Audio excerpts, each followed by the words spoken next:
Yo tout le monde, bienvenue sur la chaîne 2. Léo et Max. On se retrouve pour l'épisode combien De 20 Shingeki. 112. Shingeki 20e épisode de Shingeki no 20e Kyojin. épisode. Voilà. 20e C'est épisode de la saison de 4. la saison 4. Voilà. Saison Donc, ce 4. cri de torpeur, Ouais. c'est mon état mental. Oui, bah oui, mais c'est un gros épisode, il y a pas mal de choses à dire, vous êtes sur la chaîne de Léo et Max, Aïe, aïe. comme chaque semaine on va faire du coup la review, mais avant ça on a une grosse annonce. Grosse annonce avant cette review choc qu'on sait que vous attendez avec grande impatience, parce que c'est un épisode monumental, vous attendez sa réaction, parce que moi j'ai lu le manga, je ne vais rien dire, mais en revanche je vais vous aider à comprendre certaines choses, parce que c'est vrai qu'il y avait des trucs un peu compliqués. Et cette annonce qu'on doit vous faire avant même de commencer la review, Max va vous exposer un peu les catégories qu'on va survoler, c'est qu'en fait ce week-end, on pourra se retrouver à Agen, si vous êtes dans le sud, venez nous voir, il y aura des dédicaces, il y aura des photos, il y aura tout ce que vous voulez, ça va être magnifique. Agen, la manga Agen, voilà, Léo, Max, DB Times, etc. Nos chaînes principales représentées. On vous y attend nombreux, ça sera donc samedi 5 et dimanche 6 février 2022. Voilà, une introduction bien complète. Et du coup, dans cette review, si vous avez l'habitude, vous découvrirez donc l'histoire. On va revenir un peu sur l'histoire et notamment les faits marquants parce que là, il y a de quoi dire. Ensuite, petit point rapide sur la bande-son, la réalisation, animation, les changements, s'il y en a, et puis une petite conclusion pour vous donner notre avis sur cet épisode. On commence direct parce qu'on va éviter que ça soit trop long parce qu'il y a beaucoup de choses à dire. Bon, et déjà, dites-moi dans les commentaires qui était prêt pour le mindfuck. Vous abonnez et vous me dites dans les commentaires. Parce qu'à un moment donné, il y a ce même que Léo m'a envoyé là, parce qu'il a retrouvé. Je pense que ça résume l'épisode. Ça résume l'épisode. Et tu sais que ce même, il traînait, il date pas de cet épisode, il traînait à la sortie du chapitre. À l'époque de la sortie du chapitre, il y a quelqu'un qui a mis ce même sur Twitter, il a tourné. Et j'avais espoir de le retrouver pour cet épisode. Et heureusement, t'as des gens qui l'ont repris, et là je l'ai vu tourner notamment sur Facebook. Et il résume bien le truc, parce que c'est vrai que chapitre 120, 121, du coup c'est la correspondance de cet épisode, c'est tout à fait l'état d'esprit du truc. Hein. Ouais. Bah oui, puisque je vous rappelle quand même les faits rapidement. On pense que Eren est en train de manipuler Zeke, qu'en fait il lui met à l'envers, il veut utiliser son truc. On en a eu du coup un aperçu quand ils étaient à la croisée des chemins là, et du coup il lui dit ouais mais non mais moi je m'en balais, que je veux pas éradiquer les Eldiens, etc. Blabla. En fait, on apprend que c'est Zeke qui l'a fait à l'envers à Eren, etc. Bref, on refait pas l'épisode. Et dans cet épisode-là, au fur et à mesure des souvenirs qu'on va retracer rapidement ensemble, on s'aperçoit que tout est prévu. Frère, écoute-moi bien. Que le futur revient à toi et que du coup, en fait, c'est Eren qui la met à l'envers aussi. À un moment donné, tu dis arrête, Isayama, pose le winch. S'il te arrête, parce que là, on te suit plus, frère. À un moment donné. C'était waouh, mais comment c'est possible qu'une œuvre puisse te créer en aussi peu de temps du mindfuck, dans du mindfuck. C'est pas possible. À un moment donné, faut arrêter. Et cet épisode, c'était ça. J'étais dans l'expectative à chaque fois. Je me disais, mais c'est pas possible. Parce que on s'attend. Et désolé si je m'exprime Kyo au début de cet épisode, mais... Ah non, mais moi, j'ai même envie de dire, exprime-toi majoritairement. Moi, je peux pas te dire grand-chose à part expliquer certaines choses. Parce que j'ai lu le manga, donc je vais pas vous révéler les trucs, quoi. Bah déjà, j'ai envie de dire une chose. C'est que tu finis l'épisode dernier, coup de boule, tu te dis ça y est, Zig a repris l'ascendant sur Eren est dans la demeure, il est en zonzon, etc. Là, on te replonge dans les souvenirs, on rebrasse des souvenirs.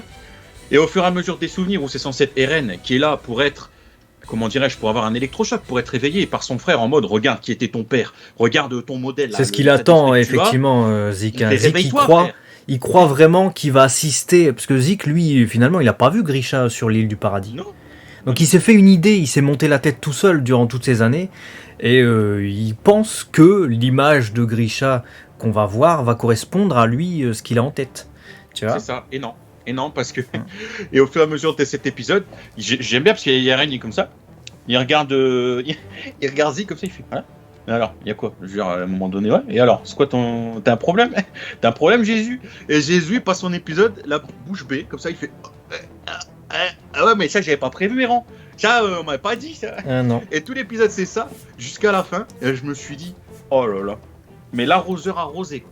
C'était que ça. Et du coup, au-delà de l'aspect émotion que je vous délivre là sur toutes ces surprises qu'on a pu découvrir, on va essayer de revenir sur l'aspect factuel des choses, puisque ce qu'on découvre du coup c'est déjà le fait que son père, donc le père commun aux deux, Grisha, n'a jamais oublié Zig. Ça, c'est un point important, puisque c'est ce qui perturbe énormément Zig, qui est persuadé qu'en fait, au début de l'épisode, on le voit, hein, il fait hey, vas-y, quand Eren est né, il fait vas-y, profite de ta vie, là, ça t'es bien passé à autre chose, t'as bien oublié que t'avais un premier fils, etc. Au fur et à mesure de cet épisode, on découvre que pas du tout, qu'en fait, son premier fils lui manquait énormément, qu'il était juste déterminé à suivre une destinée qui était sienne, mais son fils lui manque, puisque cette scène finale... vu ce qu'on voit dans l'épisode, qui était, ouais, c'est pour ça que je dis destiné. Clairement, c'est pas un destin choisi, c'est un destin subi. Mais bon, voilà, au fur et à mesure, même quand il a l'impression de sentir la présence de son fils, Zig, c'est toi, quand il s'endort à moitié, même à la fin quand il le prend dans ses bras, etc. C'est même touchant, puisque ça doit être un choc pour Zig, qui avait fait une croix sur son père en mode c'est un FDP. En fait, non, je me suis trompé sur lui. Donc déjà, il y a l'électrochoc, c'est lui qui l'a subi, en fait, très clairement. Donc ça, c'était le point hyper important. Et l'aspect, je pense, qui vous a tous perturbé, c'est le fait qu'on puisse retracer les souvenirs comme ça et aboutir, à un moment donné, au fait qu'on apprenne que le titan assaillant, donc le Shingeki no Kyojin, a un pouvoir spécial qui est de permettre à son successeur de voir les souvenirs. Si j'ai bien compris, tu m'arrêtes. Si je me trompe, tu mets une oui, en fait, ils peuvent se transmettre les souvenirs. Donc, il peut transmettre, le successeur peut transmettre ses souvenirs à son prédécesseur. Et du coup, en fait, c'est comme si tous les possesseurs du titan assaillant étaient liés. Et il y a une scène à un moment donné, vous vous souvenez peut-être à la fin de la saison 3, où tu as la chouette, donc Eren Kruger. Eren Yeager, il a été appelé Eren en référence à lui. Il parle à Grisha, et avant qu'il lui transmette son titan, donc avant qu'il le picouse pour que lui, Grisha, le bouffe, il dit ouais, tu dois absolument remplir ta mission, aller entre les murs et trouver l'originel, fais-le pour Mikasa et Hermine. Et puis t'as Grisha, il le regarde, il fait Mikasa et Hermine. Et puis t'as Eren Kruger, il fait bah ouais, c'est qui ça, Mikasa et Hermine? Et en fait, on comprend avec cet épisode-là, enfin cette scène. Ouais. C'est des souvenirs qui ont été envoyés par Grisha et par Eren, en fait. Vu que Eren Kruger n'avait aucun moyen de les connaître, de toute manière. Mais c'est un concept assez spécial, parce que on en avait parlé après avoir... moi, après avoir vu l'épisode, Léo, je pouvais lui en parler, il le regardait après, mais peu importe, de toute façon, il connaît l'histoire, le fait qu'il ait lu le manga. Nous, on a l'habitude, en tant qu'humain, de raisonner en mode, nos souvenirs, c'est ce qu'on a vécu, et qu'on ressasse au présent. Voilà, aujourd'hui, là, je suis en train de vous parler, on est le 2 février 2022, je peux vous raconter un souvenir d'hier, de l'année dernière, d'il y a 10 ans, en fonction de ce que tu te souviens. Donc, le concept de cet épisode de dire qu'en fait, c'est une sorte de chemin à l'envers, où le processus temporel et la conception du temps et de l'espace, finalement, est un peu tronqué. C'est pas du tout les repères qu'on a l'habitude d'avoir, puisque on a le futur qui vient, entre guillemets, prévenir ou renseigner le passé, sachant que le gars qui est dans le passé n'a pas vécu tout ça. Et il n'est pas censé, normalement, rencontrer les successeurs qui, normalement, au moment où lui vit, n'ont rien fait encore. Je veux dire, au moment où il y avait la chouette, Eren n'était même pas né. Et pour autant, il y avait déjà des souvenirs dans sa tête d'un Eren qui va naître, etc. Blablabla. Donc il y a un processus temporel qui est totalement inversé.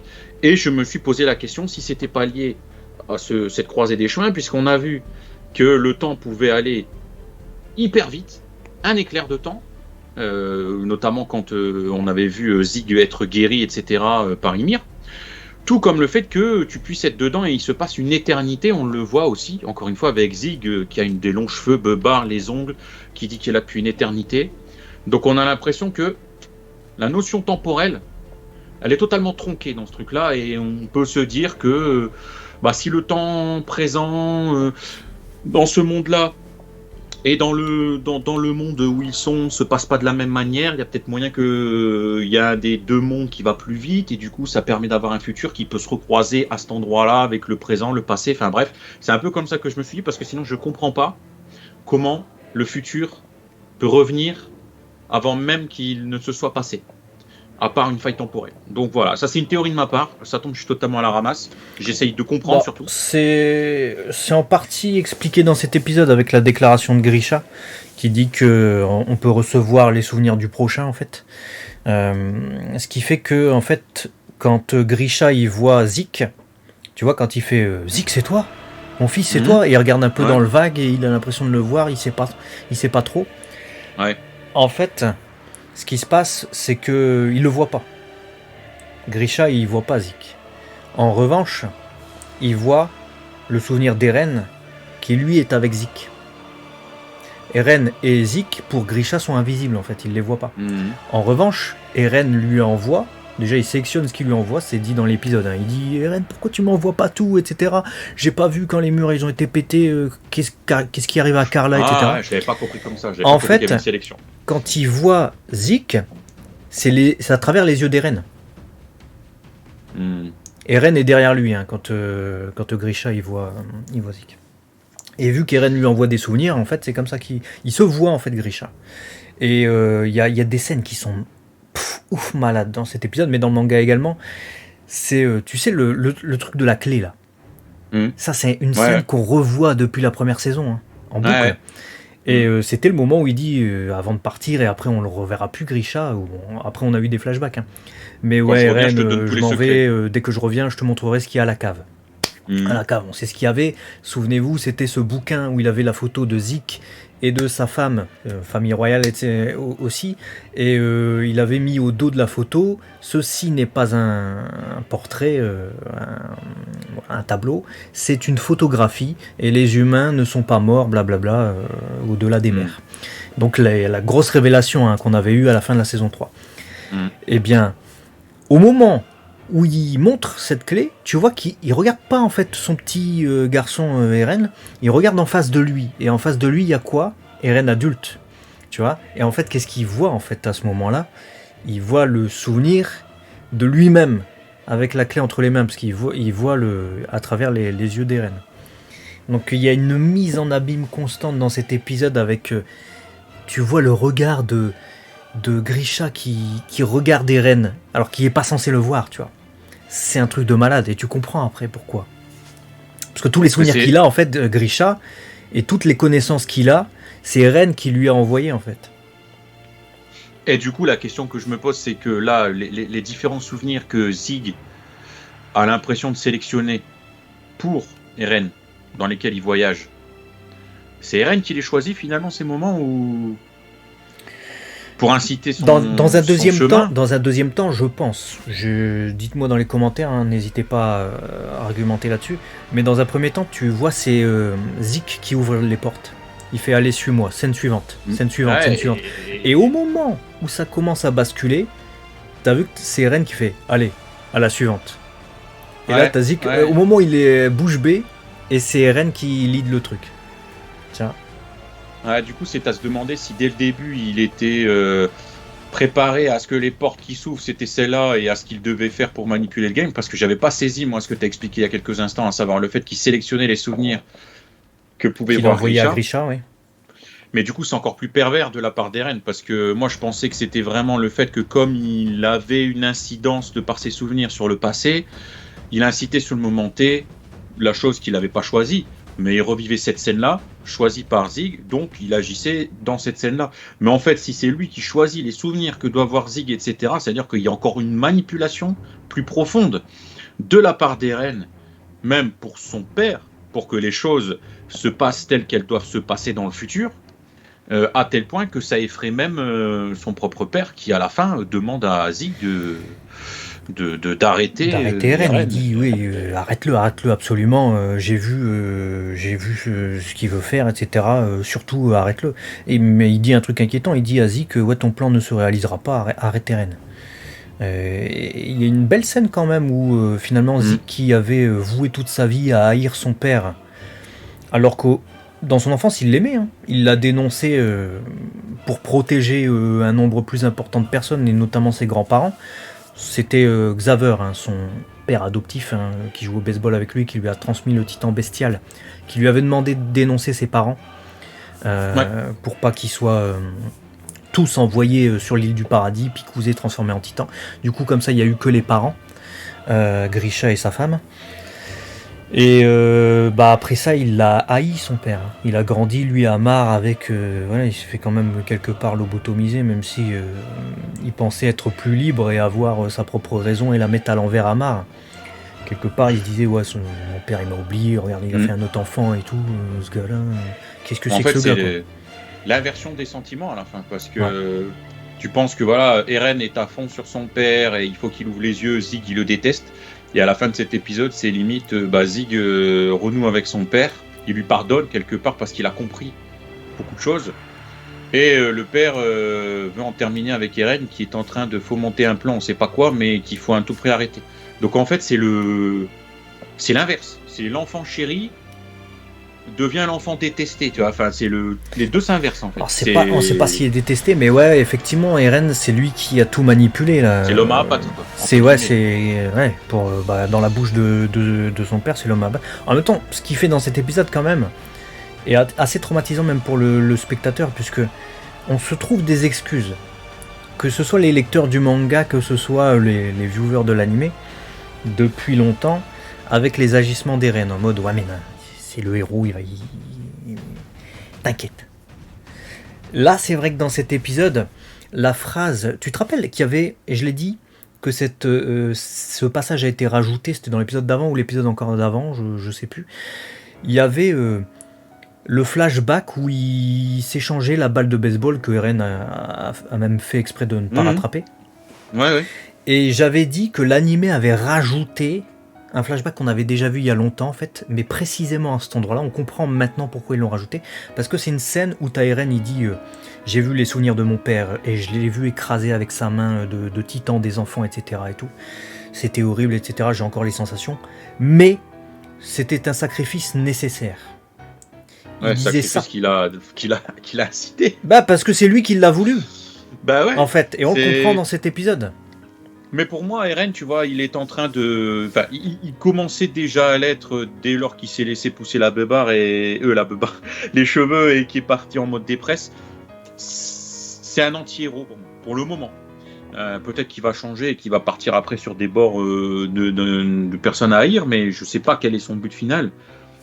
Mais un anti-héros, pour ceux qui se demandent ce qu'est un anti-héros dans la définition, c'est le perso central, d'où le mot anti-héros, mais qui n'a pas les codes, les caractéristiques du héros conventionnel. Il est vraiment en dehors des clous de ce qu'on attend d'un héros. Là, à l'heure actuelle, je peux pas dire c'est un héros. Inciter son père, peu importe le comment du pourquoi, à bouffer des enfants, etc., c'est dur. C'est une image, je dis, ouais, ok, on comprend potentiellement qu'il y a un plan derrière tout ça, peut-être plus noble, mais putain... Tu rentres pas dans les cases d'un héros. T'es un anti-héros, frère. À un moment donné, c'est pas... Et du coup, c'est très spécial parce que j'ai rarement vu des œuvres avec un... Alors après, peut-être que c'est ma vision des choses. Peut-être que toi, t'estimeras pas que c'est un anti-héros, mais j'ai vraiment cette sensation d'avoir un anti-héros devant mes yeux et c'est l'une des rares fois où j'ai cette sensation-là. La dernière fois que je l'ai eu, c'était avec Death Note et Yagami Laito, qui est le héros, on va dire, de l'œuvre, mais c'est un anti-héros. Voilà. Je veux dire... Bon, il rentre pas forcément dans les clous. Voilà, je comprends ton point de vue, mais je ne peux rien dire par rapport à Eren au global, puisque c'est vrai que c'est un personnage qui ne cesse d'évoluer, on ne sait pas vraiment ce qu'il pense, on ne sait pas vraiment c'est quoi ses plans, etc. Donc on en reparlera peut-être dans quelques épisodes, est-ce que c'est vraiment un anti-héros, etc. Je te propose de passer à la bande-son, il y a encore des choses à dire, vous inquiétez pas, on va traiter de pas mal de trucs. J'ai trouvé que dans cet épisode, les musiques étaient imprégnées, très présente, contrairement à l'épisode d'avant. Vous vous souvenez que j'avais dit qu'on ne nous entendait pas les musiques, elles étaient où ? Musique !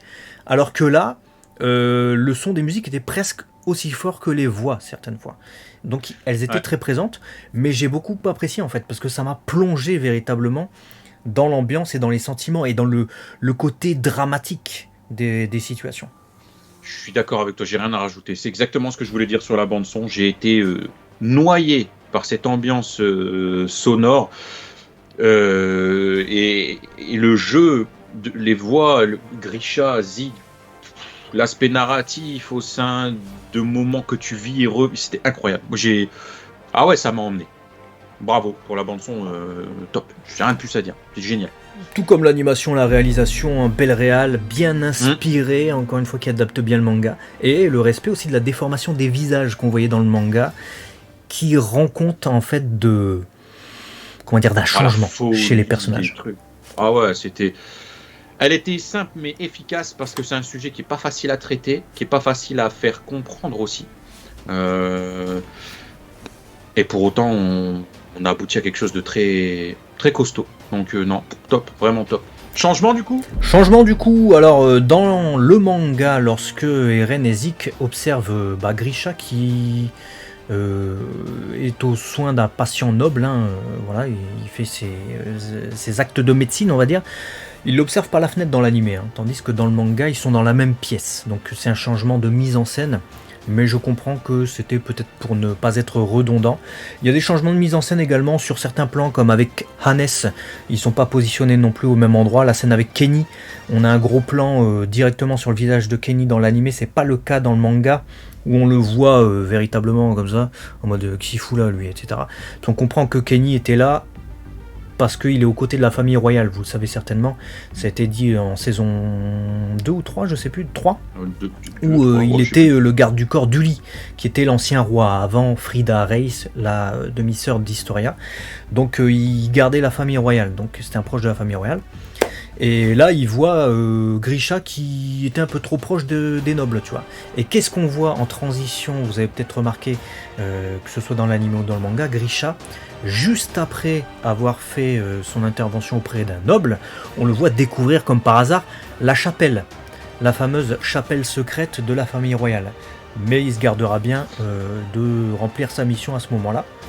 Et du coup, on passe à une autre scène qui concerne cette fois un meurtre. C'est la scène où t'as Eren qui a commis un carnage pour sauver Mikasa qui avait été kidnappée. C'était un événement d'une saison précédente également. La scène est un peu plus explicite, on voit la pièce de manière, avec une vue d'ensemble dans le manga, tandis que dans l'anime c'est plus des plans, voilà, une tête là, il y a un gars par terre là, il y a du sang là. C'est différent, tu vois un peu mieux dans le manga. L'anime s'attarde un peu plus sur tout ça, visuellement. Et on voit aussi un peu plus Eren et Mikasa discuter, tandis que dans le manga, c'est vraiment succinct. Et on voit aussi une scène qui se passe dehors dans l'anime, tandis que ça se passe toujours en intérieur dans le manga. Ensuite, dans le manga, Grisha croise les survivants de Shiganshina. J'ai pas l'impression qu'on le voit dans l'anime, ou alors je l'ai totalement omis. Je me souviens qu'il se barre avec sa clé là, et qui sait ce qui s'est passé. Mais je me souviens pas le voir avec le bateau derrière et tous les survivants qui courent dans tous les sens. Non, je l'ai pas vu, non. Rien. Et sinon, Frida, lors de sa première apparition, la première case, elle fait plus juvénile que ce qu'on voit ensuite. Certainement une erreur de dessin d'Isayama. Par contre, est-ce que vous avez remarqué que l'une des filles qui se tient derrière, elle ressemble à Kaya. Donc c'est la fille dont la mère avait été bouffée par un titan et qui avait été recueillie ensuite par la famille de Sacha. C'est bien sûr le trait d'Isayama, parce que dans l'anime on voit ils ont des têtes assez différentes, et ça ne peut pas être Kaya, parce que un destin funeste attend cette fille de la famille Reis. Et sinon dans l'anime, lorsque Frida fait part de ses désirs de possesseur du pouvoir du roi, qui va être dérobé ensuite par Grisha, ses yeux virent au violet, vous l'avez peut-être remarqué. Il y a pas mal de monde qui l'a noté. Dans le manga, par contre, on voit pas de différence. Il n'y a pas de différence dans les yeux, mais par contre, dans l'anime, c'est très significatif. Aussi, juste après, quand Eren convainc Grisha de perpétrer ses meurtres, lorsqu'il parle de sa petite sœur bouffée par des chiens, on voit une image de Grisha enfant qui tient sa sœur par la main dans le manga, tandis que l'anime ne nous propose pas d'image de faille, je crois qu'elle s'appelle la sœur. Sinon, les meurtres perpétrés dans la cave par le titan assaillant de Grisha, on les voit totalement en fait dans le manga. Tandis que dans l'anime, j'ai l'impression qu'on est plus sur un truc un peu nébuleux, genre il est totalement shooté par l'adrénaline, Grisha il fuit le truc et tout, donc tu vois pas trop ce qui s'est passé. Tu sais t'as compris ce qui s'est passé, mais tu le vois pas. Le manga est totalement explicite sur ça. Tu vois les corps, les tripes et tout, tu vois les demi-corps, la mère qui veut ramasser ses enfants qui sont coupés en deux, c'est dégueulasse. Dégueulasse. Par contre, après tant d'horreur quand même, je trouve que dans le manga, sur ce plan-là, Eren semble un peu plus résigné ou compatissant, on sait pas trop. Dans l'anime, on n'a pas cette impression-là. Après tous ces meurtres perpétrés, c'est lui qui les a perpétrés quelque part. Et aussi, à 3 reprises dans le manga, on a quand même Historia qui se tient devant Eren lorsque celui-ci va lui embrasser la main. Et c'est une scène qui correspond évidemment à la fin de la saison 3, avant l'ellipse d'1 an, avant qu'il se rende à la mer. Et là, c'est résumé seulement par un flash dans l'animé. Tandis que dans le manga, j'ai bien aimé la mise en page, parce que toutes ces cases mises comme ça en fond, ça permet de nous faire comprendre qu'Eren a changé ce jour-là, le moment où il a eu le contact avec Historia. Et du coup, c'est un peu plus... Ah, c'est beau, c'est vivant en manga, je trouve. Voilà pour les changements, du coup. Pas mal de changements, du coup. Ouais, pas mal de changements, mais tu vois, l'épisode était pour autant fidèle, je trouve. Ouais, bah c'est bien, ça c'est une bonne chose du coup pour les animés Oni, ça c'est plutôt pas mal, parce que s'il y avait eu des gros changements sur des moments aussi importants, ça aurait pu être dérangeant. Bah sur l'histoire, ils ont rien changé. À la conclusion, très rapidement du coup, épisode qui m'a très personnellement retourné la tête, et je crois que c'est un des épisodes qui m'a amené le plus à réfléchir post-épisode. Je crois que j'ai passé plusieurs heures derrière à me dire mais comment ça putain, du coup tu repenses à ta saison. Il m'a même posé des questions et tout, mais attends, s'il y avait ça veut dire que ça veut dire... Mais c'est un épisode, en fait, il a mind blow pas mal de personnes. Hein. Ah ouais, mais c'est une explosion de révélations incomplètes, mais pour autant de révélations malgré tout. On te dit que chaque titan a des capacités, notamment le Shingeki c'est ça, donc l'assaillant. Ouais. Mais du coup, est-ce que les 8 autres titans ont révélé leurs facultés, leurs spécificités, puisque Armin, je vous le rappelle, a bouffé le colossal. Il n'a pas bouffé le colossal scénaristiquement, connaissant Isayama, juste pour avoir envie de vomir quand il écrase des personnes au port. Là. Je veux dire, à un moment donné, ça va devoir apporter quelque chose dans le scénar. Peut-être qu'il y a quelque chose. Je suis pas sûr qu'il sert qu'à regarder au-dessus des murs. Bon, voilà, et j'imagine qu'il doit y avoir des facultés comme ça pour plusieurs des titans. Si Gabi se met à en avoir un et qu'elle éveille une faculté, j'en sais rien, enfin je sais pas. Du coup, t'as plein de trucs en fait. Il te dit, il y a un truc qui se passe là, mais si ça s'est passé là, faut pas oublier que du coup, c'est une réponse ouverte. C'est-à-dire qu'il faut penser au fait que tout peut également se passer comme ça pour les autres titans. Là, on a les révélations, le futur. Qu'est-ce que fait Eren? C'est quoi son plan? Qu'est-ce que tu t'es dit, toi, quand il a incité, quand il y a eu ce revirement et qu'il a incité son père à massacrer les Races? Bah, je me suis dit qu'il avait un plan en tête et qu'il savait ce qui devait être fait, en bien ou en mal. Mais il sait ce qui doit être fait pour aboutir à ce qu'il estime être la seule et unique fin. Bonne, je sais pas, mais la seule et unique fin à tout ça. Il est déterminé depuis toujours à éradiquer les titans, depuis le jour où sa mère a été bouffée. Partant de ce fait-là, si en plus avec les pouvoirs... parce qu'on a vu un changement de situation. Tant qu'il était jeune, et qu'il n'avait pas l'éveil du titan, et du coup de ce pouvoir-là, et surtout les souvenirs qu'il a eu quand il a touché Historia, il était déterminé à vivre sa vie comme il l'entendait lui. Et c'est à partir du moment où il a eu tous les souvenirs qu'il est devenu sombre, qu'il s'est enfermé dans quelque chose. Je pense qu'à ce moment-là, en fait, il a eu tous les souvenirs, il a eu tous les souvenirs et il a eu tout ce qu'il va devoir faire et être fait pour aboutir à la seule fin, peut-être valable, qu'il sait, qu'il est le seul à savoir à ce moment-là. Et ça l'a certainement rongé de l'intérieur, peut-être comme si chacun d'entre nous avait connaissance de ce qu'il fallait faire, mais qu'on te demande de tuer le fils de ta voisine, de la mettre à l'envers à ton oncle qui va devoir tuer son propre fils pour aboutir au salut du monde.